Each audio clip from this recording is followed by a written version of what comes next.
everybody. Welcome once again. My name is Eric Foote. I'm one of the admins of the Killing Eve group. I'm joining today from Denver, Colorado.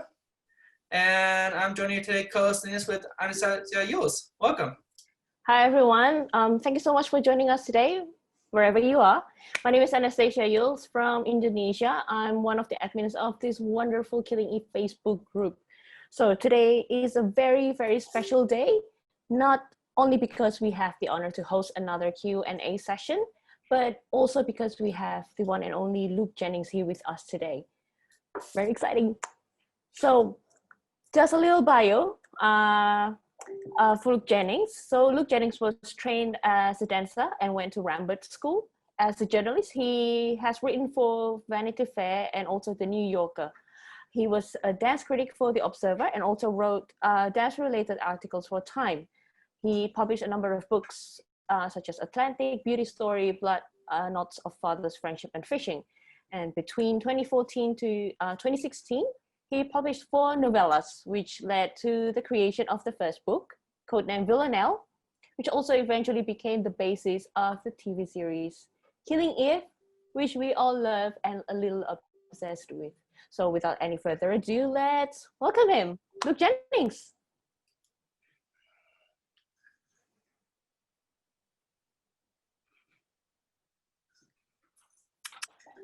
Hi. Hello, Mr. James. How are you? Hi. Thank you for joining us today. It's tremendous honor for us to bring you in and talk to the person who started it all. So welcome. I guess we first have to say how are things going on where you're at? How's things lately for you? Well, we're all locked down here in London, and so we're all stuck at home until the beginning of December. Like I guess a lot of people around the world. So it's a tricky time, but we're doing our best.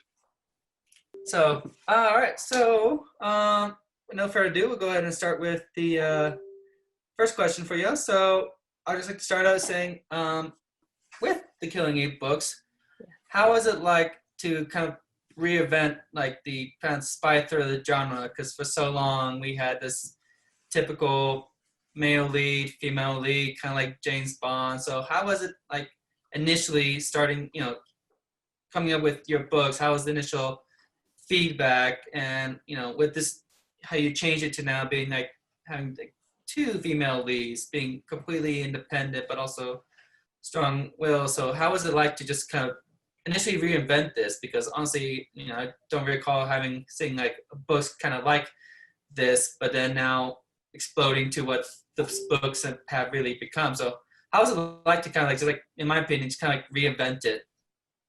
Well, the thing that I've always loved thrillers. I grew up on James Bond and those kind of books, but in recent years, the thing that I felt is that most thrillers are kind of vehicles for examining the male psyche. I mean, and pretty much all the ones that you see on TV, even the women are there to be a foil to the males sometimes, but too often simply as victims. They're the kind of furnishings in these portraits of male psychodramas. And I was getting very, very fed up with this, and it's got increasingly like that recently, especially with serial killer films, which are essentially kind of loving examinations of deranged male states of mind, usually with the problem solved by another male, so plenty of time for kind of peacocking by him. And I just thought it was all getting very boring and very gadgety, very techy, very macho in the most tedious sense. And so I thought up this character Villanelle, and it just seemed essential that that her antagonist should also be a woman, so should be a woman. So it would dispense with this kind of this boring, tired trope of the anguished male hero with his, with his kind of problems and his hinterland and his whiskey and his weapons and his, I mean, it's just boring. We've been there so often. So I just wanted to do it differently. Oh, that's interesting. Yeah, I guess just for, it's like for so long, we just had the same old thing, got it over and over. So yeah, I kind of like that. You just kind of felt bored. It's just start something new. So I appreciate that. Well, that there were so many cliches. I mean, how many series have you seen on TV that kick off with a young woman naked or near naked running terrified through the woods at night? Mm-hmm. I mean, and this is how it starts. And actually, her fate is not really of interest to us. It's made very clear that what we're to be interested in is the details of the guy who's always some tiresome outsider, maverick, won't play by the rules. It's just ridiculous. And I particularly resent the stacking up of female victim bodies simply as props in this kind of examination of the male psychodrama. It's really interesting. I mean, thank you so much for reinventing spy thriller genre. I mean, it's very refreshing to see such a genre in our TV, in our screen, and in the books as well. I mean, it's very refreshing, really, to be honest. Good. No, it's so good. What I appreciate so much for inventing it. It's just like I said, it's something new we haven't seen, and especially with the way you wrote it is also in a way that we feel connect to these characters more than like other books that I personally have read. And I think I remember I think it's one of the behind the scenes for like season 1 when Phoebe explaining the characters, and she's like, be careful about falling in love with Villanelle, because though you may appreciate her, she's also a killer. But it's just the way you wrote it just makes it, we just feel relatable to these characters in a way that like you don't feel like with other books. So I mean, just I'm just with the way you wrote it, just phenomenal. So I appreciate you vetting the whole thing. So I'm glad that hopefully this can change books going forward, that it doesn't have to be this stereotypical male female lead, that it's just, it can be anybody, and it's just as long as the story's right and the characters are true and unique, then I think the whole book series would go well. So this will now bring in our first member. Let's bring in Lisa Curry from Australia. Let's see if we can bring her in. Hey, how are you? Hi, Liz. Hi, Lisa, can you hear us? Can you hear me okay? Hi. I'm just tuning in. I've been enjoying how you talk about the origin of the series, and what I really love is the female empowerment that we've never heard about before.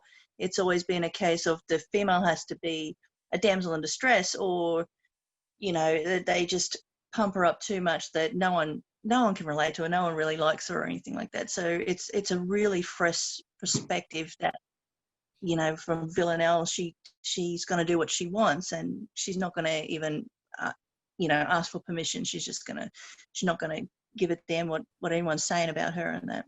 So I love that origin story. But what came first? Was it the characters, or was it the plot that you thought of first? The character of Villanelle came first. I decided to do a series of stories about this character because I just wondered,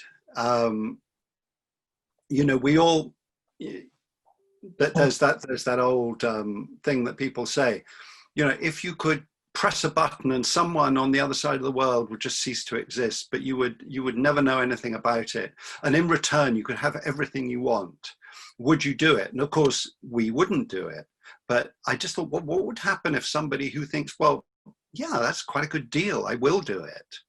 I will, you know, I will kill for money, and I'm not going to get anguished about it. I'm going to do it well. I'm going to enjoy my work. And so that these were the things that I thought of when I thought of her. And I mean, I don't know how other writers work, but what happens with me is that I have a picture of a character, and quite a lot of her, 50–60% of her nature and character comes in that instant, the whole thing fully formed. And then you add layers, and you find out stuff, and you other parts of her personality get added. But so, you know, I don't really know where and how that process works. I kind of don't want to tinker with it too much, you know, because it's and Eve also came as pretty much fully formed. I don't kind of construct characters step by step. They kind of walk into the room and there they are, basically, and the rest is just refinement and details. So But yeah, I kind of thought start a dream, or is it just that you've just been seeing the same old thing about with the male empowerment, and now it's just something new? Like I want to give a voice to something new, and you just went with that concept that way. I think it's just it's partly being born of frustration, and you think, you know, well, what would I like to see? And bang, there she is, you know, everything that all the others aren't. That's kind of how it worked, you know, a very fast kind of instantaneous thing. And, you know, what she likes to do and where she lives and how she dresses and all of that kind of thing comes later. You add that on, but essentially the kind of heart and soul of the character comes all of a piece, for me anyway. Beautiful. I'm so sorry I jumped the queue a second ago because I got so excited to talk to you. My name is Lisa. I'm in Australia at the moment, so hello from the other side of the world. Whereabouts in Australia are you? In Queensland. In Queensland, whereabouts? Not too far from Ipswich, just Okay. heading west of Brisbane. Yeah, I had friends from Townsville. Oh, yeah. Well, that'd be pretty warm right now. It's a bit hot up that end. Yeah. No, thank you so very much for coming along and speaking with us. It's such an honour. It's a great pleasure. It's a great pleasure. And so you can you get the books in Australia? I think you can get the first two, I think, can't you? The first two were sold out when I went looking for them, but I got the third one from Sydney. So I got the first two from the UK, and the third one arrived first, so I read that in 3 days. I'm not usually a fiction reader, but I could not put it down. I'm like, okay, when's the next two coming? I just couldn't stop reading it. I've read them multiple times so far. I've got my little parts lined out, you know, underlined, and like, love that bit. So many bits. So yeah. I'm really glad you enjoyed it. Thank you. And I see so many fans on the site. They're like, yes, I finally got all 3 books, but do I have to wait until the end of the series so I don't get any spoilers? But that's another brilliant thing, is that they're their own entity. And and we always give the advice, no, go ahead and enjoy them, you know. So, no, thank you so much for your time. No, thank you, Lisa. Good to talk. See ya. Thank you, See Lisa. ya. Have a good day. Yeah. So next up would be Leo Fitzayers. Unfortunately, she wasn't able to join up due to a last-minute scheduling conflict. So Anastasia, can you read her question for us? Yes, I will read out her question to you. So this question is coming from Leo Fitzharris. What was the most difficult thing about writing about characters of the opposite sex? We're all people, and we're all we're not so very different.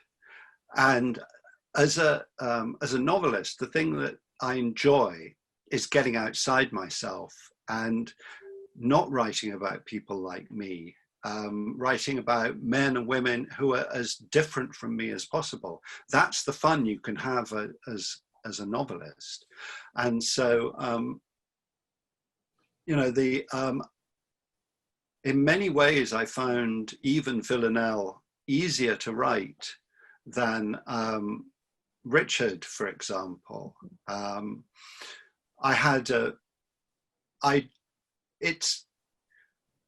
It's not so difficult writing about somebody who's very different from yourself if you have fully imagined the character. You kind of step into their head and you look out of their eyes, and then you just if you know the character that you're writing about, then you know what he or she will do and how they'll react, and the different ways that they will respond to situations. So I wouldn't say it was, it just seemed natural for the purposes of this series that with two female leads to write about them. I mean, in the third book, Eve is the first person narrator, so it's very much seen from her point of view, but I knew Eve pretty well by the time that I sat down to write that book. So so I wouldn't say that is a particular difficulty. I think it's harder in some ways when you're writing about people who are closer to yourself, because the temptation is to sort of swing yourself into it. But if you're right outside yourself, writing about a completely other character, then it's not you, it's somebody else, and that's the fun you can have as a novelist. Oh, wow, that is such an interesting insight. Thank you so much for that. Interesting, thank you. Hey, Gina. All right, let's bring in next in Juliana. All right. Hi, Juliana. Hey, Juliana. Hello. Hi, everyone. Hi, Hey. how are you? Hi. I'm fine. Thank you. Oh, my God. I'm a little nervous. Oh, Hi, my where are you calling from, Juliana? I am from Brazil, Rio de Janeiro. Oh, okay. Fantastic. Yeah. Wow. What's your book? Okay. Let me say hi to Eric and Anastasia. Hello, guys. Hi, Juliana. Hi, how are you? Mr. James, it's a great pleasure to meet you. I'm so grateful for this moment. Really, thank you. Yeah, it's a pleasure. Okay. Well, let me make my question. My question is about my baby, Villanelle. And Villanelle is a villain. You can call a villain, because when we will start reading the Codename Villanelle, we are introduced to this strong, determined, fearless character with a great sense of fashion, by the way, but whose job is to kill people. She's a killer, and she's very good what she does. But is she necessarily a bad person? Well, that's the whole question of the series, and really I think that's for you to decide. I've tried to make it difficult to just say, oh, she's a bad person, because the better you know anyone, the more cloudy those sort of distinctions become.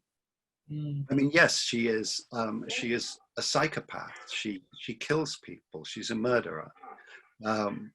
And so, by any normal standards, that makes her a bad person. But what I was interested in was trying to see if you could make somebody who did that into somebody who you could feel understanding for, feel close to, feel a connection with and identify with. That, I mean, I just wanted to see if I could make that happen. So it's yeah, I mean, I'm kind of messing with you in a way, playing with those ideas. Well, it worked. Yeah. Well, it's up to you to decide, what's good and what is bad. But maybe somebody can be all bad, but a lot of fun. Yeah, I asked that because both in the book and the TV show, there's duality about what you think of the character is felt through the story. What she is. She's bad, she's good, she's misunderstood. I don't know. What do you like her be? Whatever. She can be anything. And that's the reason why all of us love your stories. You can feel that. Well, you have Eve, who is a very moral character, and yet Yeah. she feels an affinity with Villanelle, more so possibly than all the other people around her. So it's ambiguous. I mean, life is more complicated than good and bad, isn't it? Yes, yes, it is. Oh In my my God. experience. Is this? Wow. Agreed, because I think that's one of the things that we go back for so much on the group is like, is she a psychopath? Is she a bad? Is she good? It's just, it's she's a person, and that's one thing where I think we all, as I said, it worked that we all fell for the character Villanelle, and we make her, it's in the end she is a person, or does she feel things? And it's like, clearly she does, and it's just, each of us, we're all human beings, we all feel slightly differently, we all show feelings differently, and like I say, with the way you wrote Villanelle and Eve, it's, they're different people, but in the end they're people. They're not, you can judge them by who they are, but yeah, like I say, it definitely worked. We definitely fell for Villanelle by a big time. So yeah, that's what I say, is definitely you made her definitely relatable by big time. Well, nobody's perfect. Well, Adios, thank you, Juliana. guys. Hi, bye, Mr. Jennings. Thank you so much. It's a great pleasure. Really, really Great pleasure. Thank you. So next up will be Debbie. Hello, guys. Hi, Debbie. Hey, how are you? How are you? Hello, Mr. Jennings. How are you? Hi, Debbie. Very nice to meet you. How are you? I'm very well. I'm really glad to meet you. I'm from Greece, by the way. I have really enjoyed your books. They have been translated in Greek too. And I really love the show too. You really built a very complex character. Villanelle is a very complex character. All psychopaths are complex creatures. So you used to bring up her mental character, but you always keep this character in touch with her human nature. So she's really dangerous. She's a killer, but she's emotionless. But she has obsessions. But when she finds Steve, she becomes more emotional, and she starts to have a really big character development. So my question is, how long did it take you to study and build the whole psychological profile of Villanelle? Well, as I was saying earlier, I kind of imagined the character more or less complete before I started reading anything about psychology or psychopaths. It was really a question of kind of imagining the character. And then I found actually that when I started reading textbooks about psychopathy, that a lot of the things that I had imagined were very accurate for psychopaths. And for a long time, all the case studies about psychopaths were done on male psychopaths, because by and large, those were the subjects that the researchers had, because they were male prisoners from prisons. And so the profile of the average psychopath, and particularly homicidal psychopath, was actually built up from male offenders, not female offenders. And so there's actually very much less known about female psychopaths than there is about male psychopaths. So there is, and these are novels. I mean, I want to emphasize that. So these are not technical you know, Villanelle is not a technical case study of a psychopath, but I think she is a kind of comprehensive human being with a complex but believable human being. And much later on, when we were making the TV series, we started speaking to experts on psychopaths, who pretty much just confirmed that Villanelle's character was believable, and that somebody who'd had that particular set of events happening in their upbringing, early death of the mother, the absent father, and who behaved in a kind of particular way, detached, found it very, very difficult to make friends. All of these things are characteristic of psychopathic children. Mm-hmm. And so it is I mean, first and foremost, the character needs to be somebody that the reader can relate to and understand and feel for. That's the most important thing. Just being accurate about the psychological profile is, I think, if you're creating your own character, you don't have to add things because this is what psychopaths do, if you see what I mean.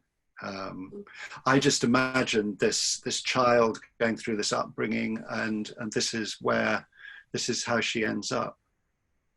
Yes, I think the early traumas, especially in childhood, are really hard to cope with. So many of us become more cold and social distant against the social groups we get in touch to. We all have traumas. Some of us can cope with them more easily, and some of us can turn these traumas into something more creative or more violent.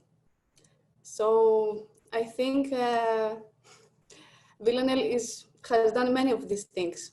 She's very creative, she's violent, but she's also developing. Well, I think so, yes. Over the course, she comes a long way, a long journey in the course of the 3 books, mm-hmm. particularly in the 3rd book. Her evolution is quite extensive. Mm-hmm. Especially since she has to now. One thing I appreciate so much, especially with that 3rd book, is that she's interacting with someone on a daily basis. You know, she had partners before, but then dealing with Eve on a daily basis, she now is dealing with everyday problems that any couples deal with. You know, couple problems. So it's interesting to see how she develops and handles those problems where she still reverts to her old behavior, but in the end, it's she does understand. She just struggles with it like anybody else will, like any other person. But it's just, especially in the 3rd book, unlike the previous ones, she has this constant companion or someone that's into her and willing to try to know her and make her become more complete than Eve. So especially now, it's just she's just to see her struggles of trying to grow and be with somebody is, we didn't really see that in the previous ones to the 3rd book. So just redefines that, she may not be, full, she is a person and psychopathic in nature, but in the end a person. Other than that, anything else, Debbie? I'm really glad to have to chat with you, Mr. Jennings. Really. Hi, it's very nice to meet you, Debbie, anyway, and take care. Bye. Bye-bye. All right, next up would be Frida. Let's bring her in.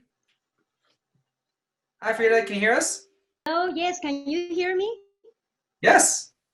Excellent. Hello, and Mr. Jennings, hello, it's really an honor to be here. Hi, Frida. Good to meet you. How are you? Great, thank you. Before I ask my question, I just wanted to say a very quick thing, just a little thing. there's a very, very large community of Killing Eve fans in Latin America. So I wanted to thank you for this opportunity and for giving us something to bond over. And we are people from all over the world in this community in social media. So yeah, I wanted you to know that we love you in Latin America, and we love Villanelle, we love Eve, we love the show and the books, and thank you really for. Oh, thank you, Frida. That's wonderful to hear. Now, my question is, Villanelle has been immortalized in fiction forever as one of the most fascinating and complex characters ever written. So I wanted you to know, what does it mean to you to create a character so important for fiction and for popular culture? Well, I think what you want to do as a writer is reach other people and, you know, touch their hearts and give them a good time, entertain them, because in that way you make a connection with people. And so it means a lot to me that people all around the world have taken these books to their heart, and Villanelle and Eve to their heart. You know, it means a lot. And it's what you hope for as a writer, is to reach other people and have people, you know, you think something and then they recognize it means something to them in their lives. So that's great. You know, it makes me very happy. Thank you very much, Mr. Jennings, and thank you to the moderators of the group. Well, thank you, Frida. And Frida, please give my best wishes to all your friends in Latin America. Are you in Brazil? I'm in Mexico. You're in Mexico. Okay. Yes. Well, please say hello to all friends of Killing Eve in Mexico. Of from course me. I will. Thank you very much, Frida. Thank you, Frida. Have a good day. Thank you. Take care. Bye-bye. Bye-bye. All right, next up will be Laura Leibel. Let me bring her in. Hi, Laura. Can you hear us? Hi, Laura. Hello. Can you hear me? Yep, we can hear you. All right, awesome. Hey, Laura. Hello. Hello, Mr. Jennings. Thanks for joining us. My name is Laura Leibel. I'm from Milwaukee, Wisconsin in the United States. I'm currently at work, so I'm holed up in my office right now. Don't tell anybody. My question is, so we know that you started out with the Codename Villanelle series, and then the show came along. Did you ever envision writing more books if it weren't for the show? So if Killing Eve hadn't happened, did you have a plan for 2 more books originally? Yes, I always had that story arc in my mind. Right at the beginning of when we were putting together the first season of the TV series, I already had that. The producers said, you know, what, where does this story go? And I said, well, it goes to Russia and it goes back to Villanelle's, you know, country and roots, and that's where it resolves itself. So yeah, I always had that dramatic arc, that you know, and that particular ending in my mind. Cool. You know, we saw Villanelle go back home in season 3. Were you consulted at all in that kind of arc that happened in season 3?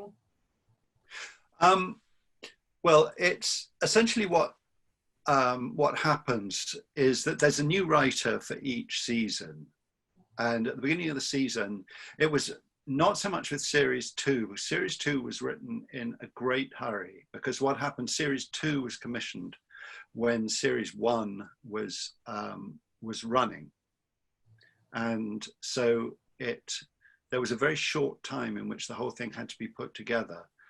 And so for series 2, the producers just commissioned a story and then commissioned a writer to basically put the whole thing together. And so that was, I wasn't really consulted about that, but series 1 I was very, very involved in.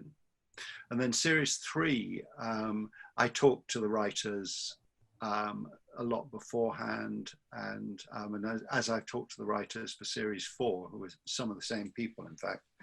So, but I mean, I always, for me, it was always going to be the case that the TV series was going to be different from the books, plot-wise. And, you know, you have to get good people and then let them do their own thing. I don't think TV series work when they feel that they're kind of chained to the books and the plots of the books, because there are things that TV does amazingly that books don't do so well, and vice versa. Things that books can do amazingly that TV can't follow. So, so I was always happy to have the books and the TV series unroll kind of in the same universe. Villanelle and Eve being the same, just absolutely the same characters in both, but kind of, you know, further adventures of kind of thing. Does that make sense? Yeah, and I appreciate some of the callbacks to the books in the show. I think that's a nice touch for the show. And obviously I didn't know about your book before the show, but picked it up afterwards and read the other 2 before the other 2 seasons premiered. So just thank you for everything. Thanks for your work. I've loved all 3 books. Because of Killing Eve, I've met so many wonderful people from around the world, some lifelong friends. I went to London for the first time in my life because of the show. So just thank you for everything, Mr. Jennings. Really appreciate it. Oh, it's a great pleasure, Laura. Thank you for coming on. Thank you Lovely very much to for your meet time. Take Laura. care. Take care. Have fun at work. I'll try. Take care. Bye. All right, next up we'll bring in, let's see who we have here. We have Marlena. So let me get her in here. Hi. Hi, Can you hear me? Marlena, can you Hi. see? Yeah, Hi. perfect. Yeah, I can. Can you hear me? Yeah. Hi. Yeah. Hi. Hello. I love your place. Oh, thank you. Yeah, I pick it especially. Yeah. No, don't worry. It's not my place. Yeah, but yeah. We're just very happy and very honored to be here, and welcome, Mr. Jennings. Where are you, Marlena? I am right now in Barcelona. No, just kidding. I'm from Poland. Okay. From Poland, from Warsaw. Yeah, so I would like to continue a little bit of the topic that you discussed with Laura. So the difference between the film and the books. So basically, you never cannot do one-to-one. You always you need to skip something. Like, for example, the epic situation with Lord of the Rings series, that major elements were just skipped out and written off the script, and you cannot follow always one-to-one. So my question to you is, which element, event, or character that was mentioned in your book, but not in the show, is, in your opinion, a significant miss? Well, I don't really feel like that, because there's such different media in a book, because you can't see the people. You can't have thousands of characters, because it becomes very confusing. On TV, you can have as many characters as you like, because you can see them, and so, you know. Yeah. So TV plots can have many more characters doing, you know, doing key things. In a book, I prefer personally to have fewer characters and give people as much as possible a sense of their inner lives, and that's something that on TV, character is action. So you judge a person by what they do, and, you know, their facial expressions and all of these kind of things. When you're writing fiction, you can actually say what people are thinking, even if they're not showing anything. So they're two very, very different ways of telling a story. Television, for example, gets through incident and plot much faster than a book does.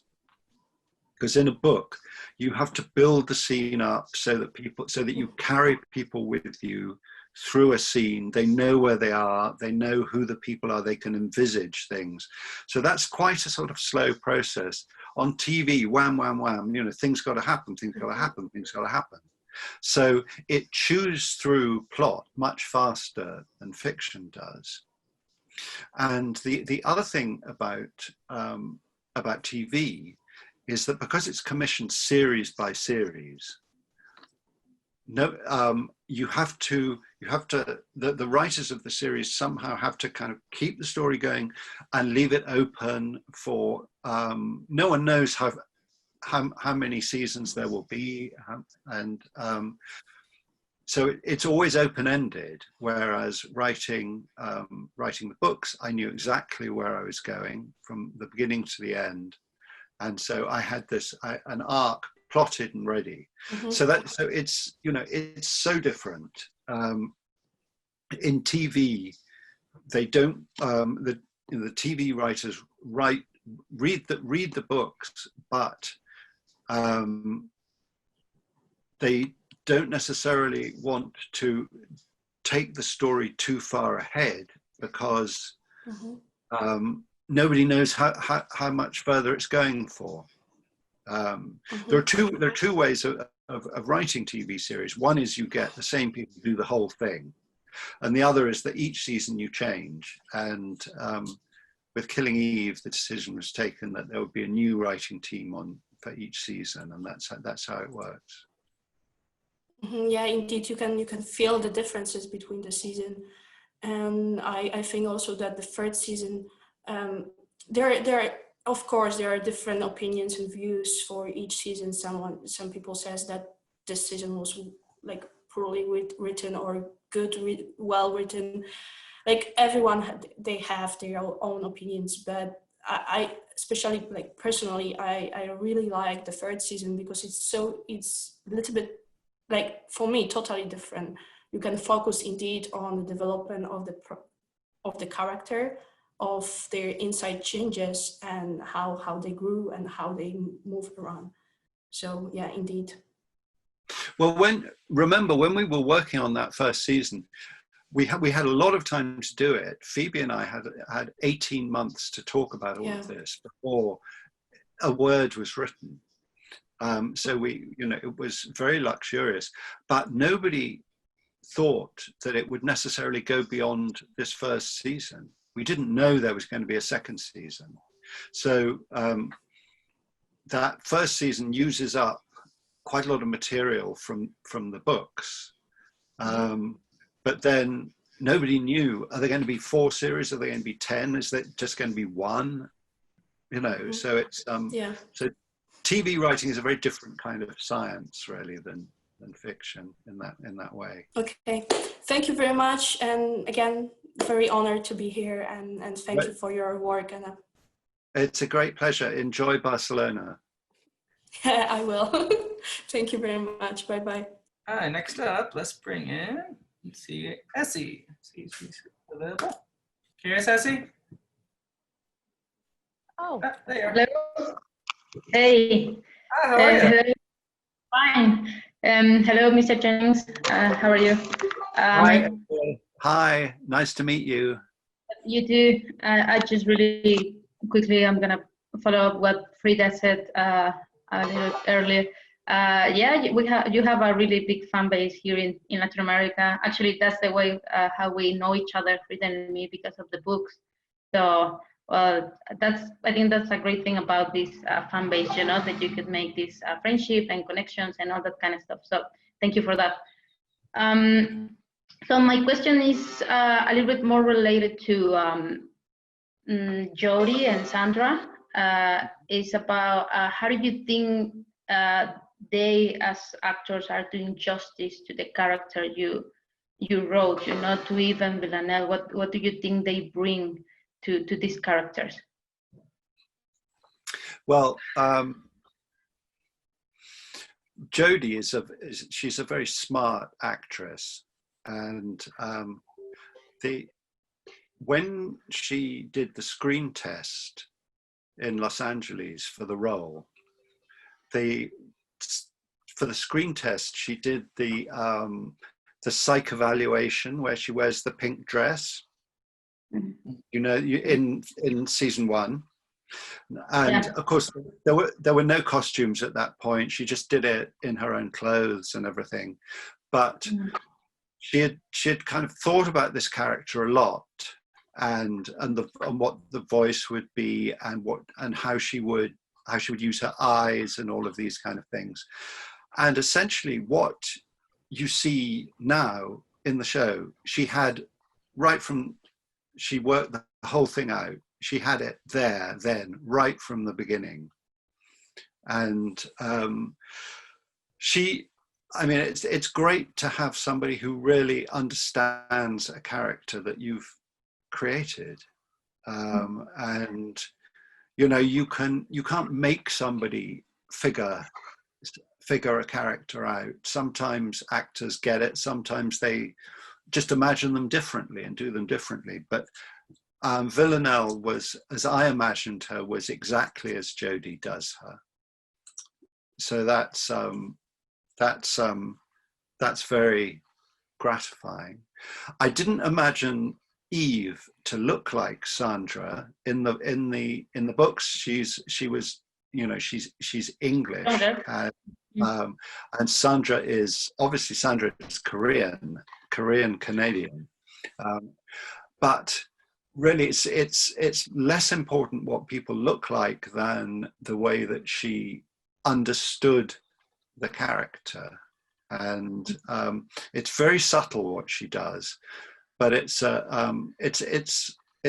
actually a very profound reading of a character, I think. So you know, I think they're both fantastic. And what's great is that they have this understanding of each other and the way that each other works. So they're so good together, which is again essential. You can believe that they're fascinated by each other. Yeah, exactly. So yeah, and sorry. I mean, the thing that you mentioned, that's actually why I wanted to ask you this, because I mean, I'm not a writer, but I assume that as a writer, you always have like this idea of how the characters look like, or how they're gonna react into into certain situation, or how they're gonna speak, or all that stuff. So when I read the books, one of the very first things I noticed is that Villanelle was slightly different in the books, the Jodie's portrayal. But like you said, I think that she's doing an awesome job. So, and thank you for this opportunity. It was great talking to you. Thank you. Thank you very much. It's lovely to meet you. You too. Thank you, Essie. Have a good day. Thank you. Bye. Bye-bye. All right. All right.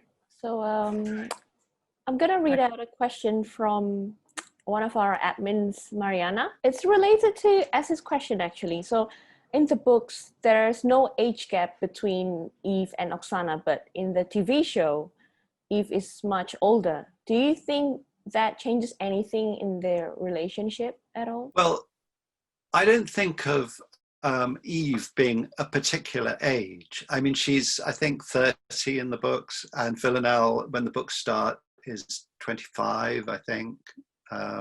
So there's 5 years difference between them, but it's the age.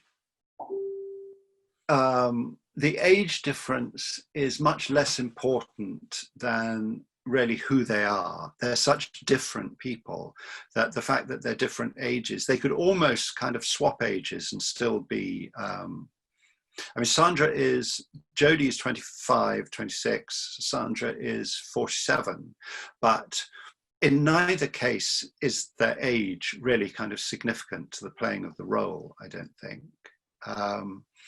I mean, I wanted Eve to be somebody who was old enough to be frustrated that her career wasn't moving fast enough for her. Somebody who was, you know, she's also thinking about having a child at the beginning of the first book, and she discovers she's not pregnant. So she's somebody who life is beginning to kind of close in on. She's aware that she is, you know, she's not got forever to accomplish what she wants to accomplish.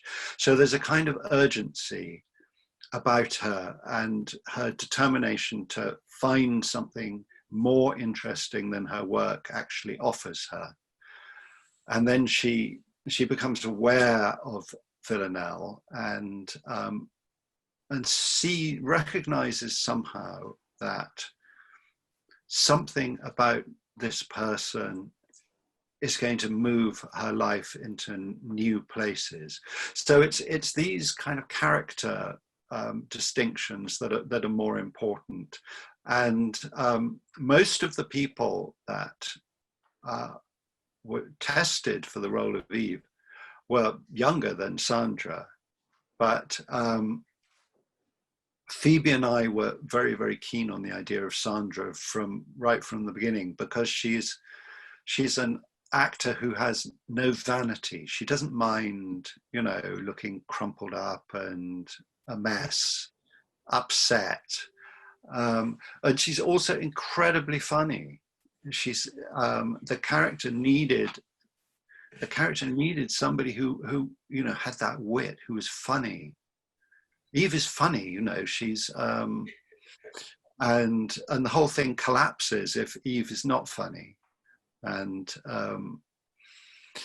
Villanelle is funny, but she doesn't know she's being funny. We kind of laugh at we laugh with Eve, but we kind of Villanelle kind of plays the fool, and you know, we laugh at that. So there's a lot of humor in the show, and it was very important for us to get actors who could reflect that. I agree, because especially like with Villanelle, like say she doesn't know when she's being funny, but you can see Eve at any moment she can be serious, like when she's telling Kenny in the book serious to do something, but then in the split second she can be like childish and immature. Like I think one particular scene is like when they first get to Russia in season 1, and one of my favorite lines of Eve is when she says, "And when you say tit," and like, you know, Carolyn's like so taken by surprise by the question, you know. It's when Carolyn says, "No, it's a little play for tit for tat," when she's talking about her Russian counterpart, and Eve's like, well, when you say tit, you know, she's trying to imply a little sexual tension there, and totally goes over Carolyn's head. But you see Eve can be serious and childish for a second, be like, I didn't say that. Like, it's just how she can be funny, and you can tell like she really is trying to be funny at the moment, but it just totally goes over Carolyn's head. So it's just like you can see how with Eve that you can tell that she's funny and when she means it, but with Villanelle, sometimes she doesn't realize when she is funny. So it's interesting to see how the two characters are slightly different, but especially with how Jodie does Eve, is just phenomenal. Totally agree. Okay, so we'll bring in our next member. All right, it would be, let's see who's next. It would be Look, Ivan, Kim Bodnia's agent said hi. He wanted to say hi to you, so just. Who is that? Sorry. Ivan, Kim Bodnia's agent. Oh yeah. Hey. Hi. Yeah. Did you he's talk maybe to watching him? at the moment. You talked to him, did you? He actually might be watching right now. So on the live feed, he actually is one of our members. So he actually might be watching right now. Is he wearing his hat? He always wears a hat, Ivan. And smoke his cigar and play golf. Hi, Ivan. Maybe you're watching at the moment, so might as well just say hi to you. Hey, as well. Ivan. Hi. Are you wearing your hat? Let's see if we can bring in our next member, Jeff. Hi, Jeff. Can you hear us? Yeah, give me one moment here.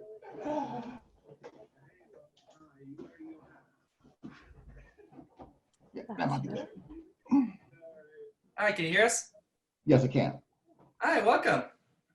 Good afternoon. Well, good morning from here in Columbus, Ohio. Hi, Mr. Jennings. My name is Joe Bush. How are you doing?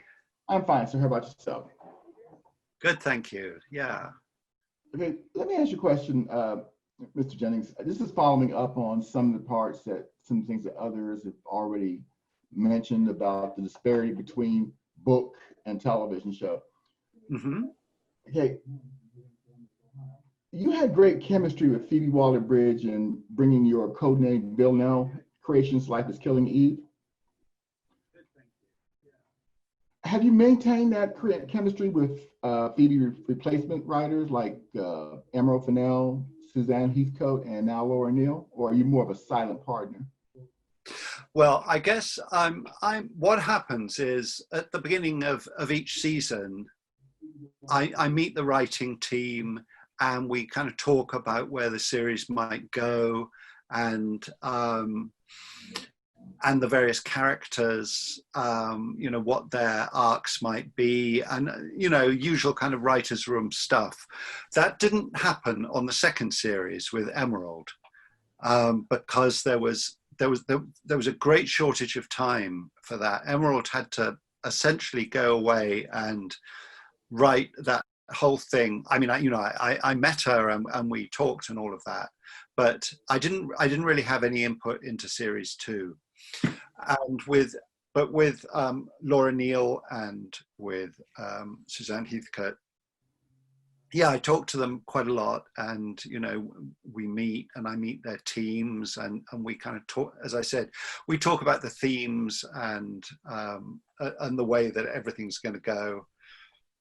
And so some of the writers carry on from series to series. So Laura was on Suzanne's team, and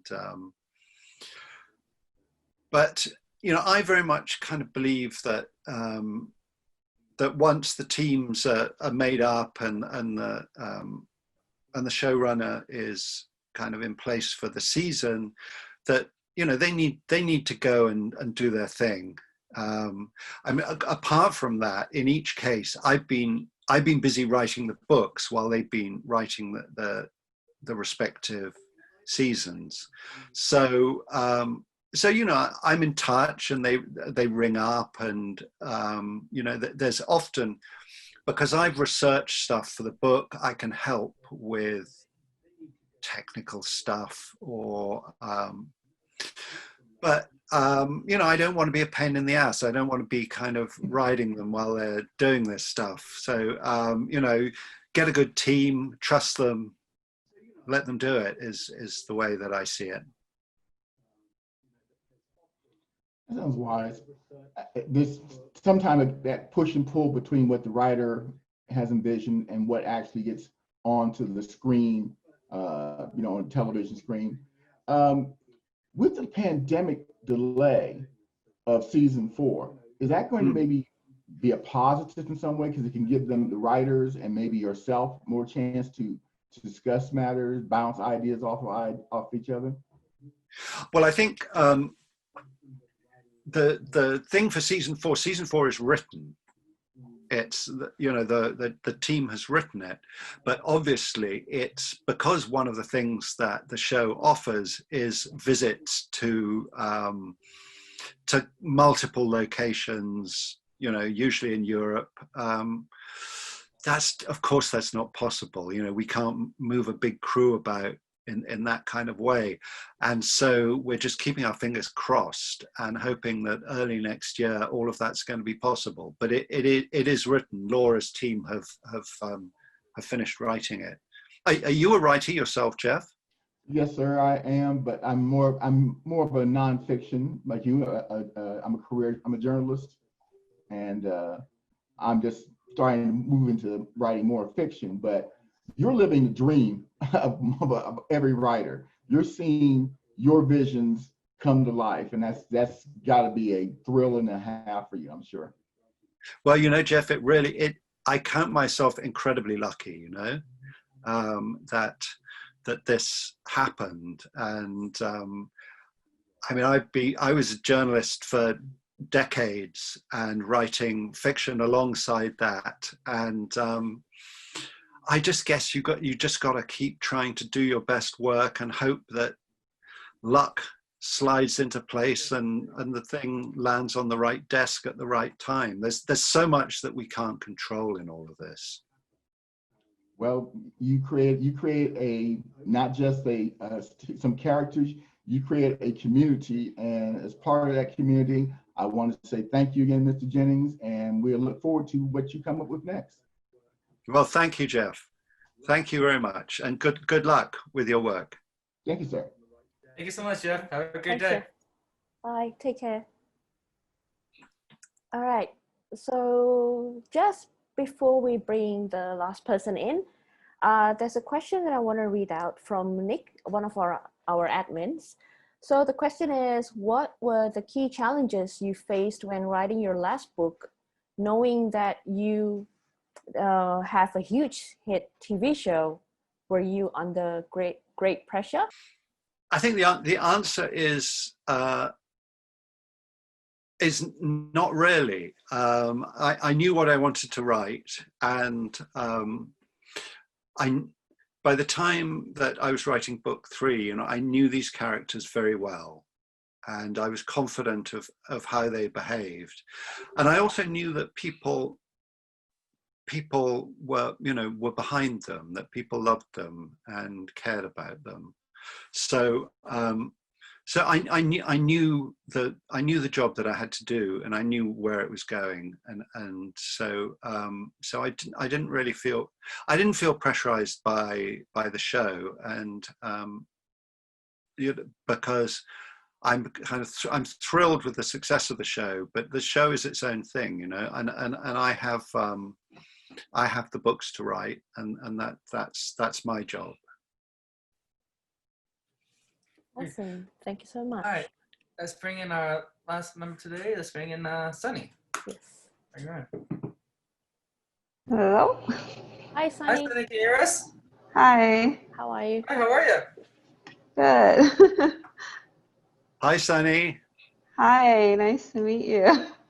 Nice to meet you. Where are you calling from? Los Angeles. Okay. It's 7 a.m. here now. Well, it's what time is it here? It's 3:15 in the afternoon here, and it's raining in London, so no surprise there. Okay, so my question for you is, where are Eve and Villanelle heading to at the end of No Tomorrow? And what's going to happen to them in the future?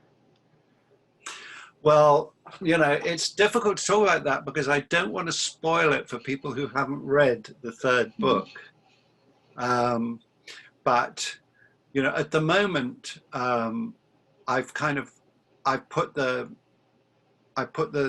it was always going to be a trilogy. It was always going to be those 3 books. So I've kind of put those characters to rest for now, but I mean, who knows what the future might hold, you know? I've thought about future projects and different things, but nothing really that I can talk about because, as I said, I don't want to spoil the third book for people who haven't read it yet. Okay. Thank you for writing the ending that you did. I guess I can give spoilers. So. Yeah, you can say that. Yeah. No, I'm glad, you know, that it. I think it ended in the right way. I'll say that, and that's how I always saw it ending. Anyway. You envisioned it from the very beginning? Or... Yeah. Wow. Thank you. Thank you so much, Sunny, and have a great morning. You too. Bye. Thank you, Sunny. Before we go, there's a question that I want to add. So please correct me if I'm wrong, but Codename Villanelle came first, and then the TV series came along and was titled as Killing Eve. So what does Killing Eve mean to you? What is the subtext? Because we had a number of debates in our group, and there were different interpretations as what to it means. Like Killing Eve, what does it mean? To you personally, Well, let me tell you how that name came about. Yes, that'll be great. Because what happened was, for ages, Phoebe and I and the producers just talked about Villanelle. That's what we called the project. And then when BBC America commissioned it, they said to us two things. They said, Eve has got to be American in the TV series. You know, the Brits can have the psychopath, that's fine. She can be British, she can be a British actress, but we have to have an American actress as Eve because Eve is good. And so Eve must be American. And the second thing they said is that Eve's name must be in the title. It must be something with Eve. Oh, okay. And none of us had considered that. But we had, Phoebe and I had 2 days to come up with a title. And literally we went through every single kind of combination of things that you could do with the name Eve. And eventually on the second morning, I just wrote down the words killing Eve and I sent it to Phoebe and I said, I have no idea what this means, but what do you think? And she said, yeah, I don't know what it means either, but it's right. And so that's how it came about. Right. That's how, and by then, yeah, the book was called Codename Villanelle.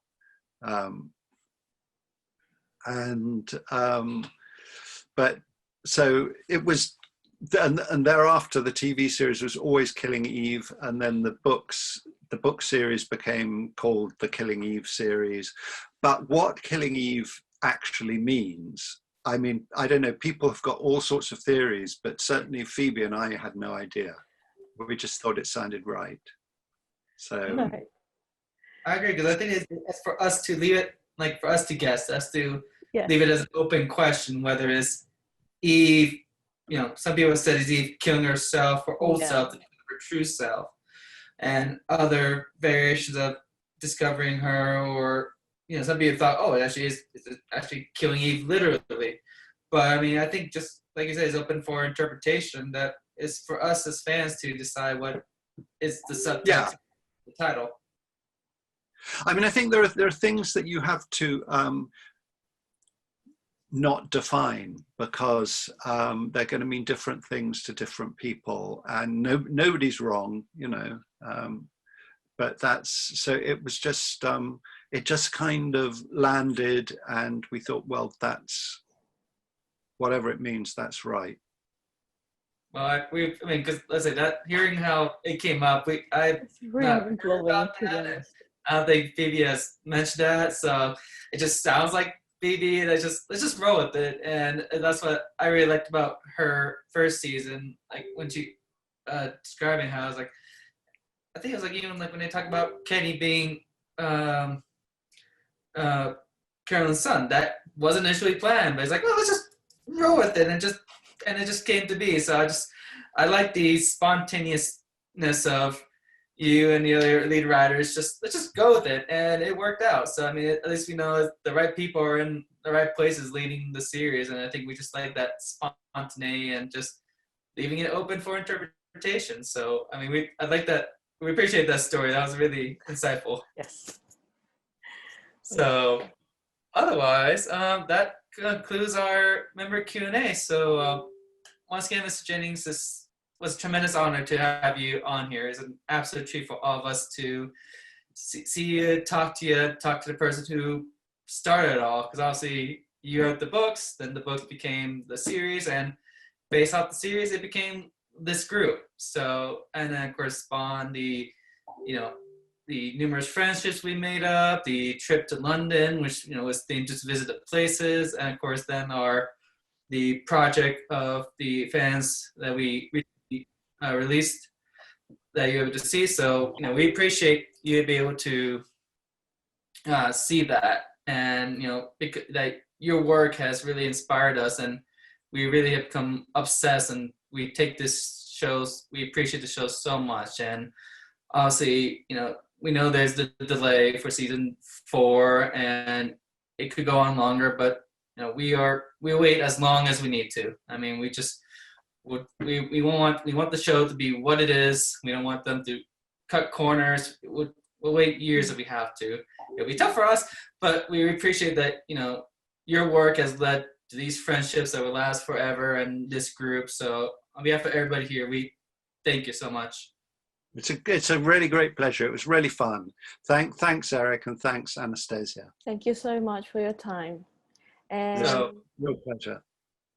We will conclude the Q&A here, people. So we will, it'll be uploaded on Facebook now, and in a few days we will have an edited version, and we'll post that here as soon as we can. Sorry, just very quickly, do you want to say anything to our members here in this wonderful Killing Eve Facebook group? Do you have anything that you might want to add, or to our members, or maybe to the aspiring writers that we have in this beautiful group? Well, yeah, I mean, just keep persisting. Just keep, if you're writers, just keep writing. That's all I can say. And you know, if it's 11,000 people in the group. Yep, 11,000 grown.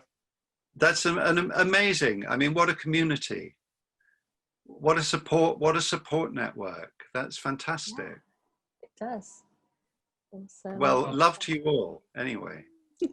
Appreciate it so much, Luke Jennings. And thank you. So this concludes this. So once again, thank you everybody for joining. We know some of you is really late, really early, but that's what we fans do. We'll show up whenever we can. So thank you so much, and as usual, smell you later. Thanks a lot. Send us a link when you got it done. Awesome. We will do, sir. Okay. Right, thanks, guys. Take care. Bye. Thanks a lot. Bye-bye. Take care. All right, so that concludes this. So thank you so much. That was a tremendous treat.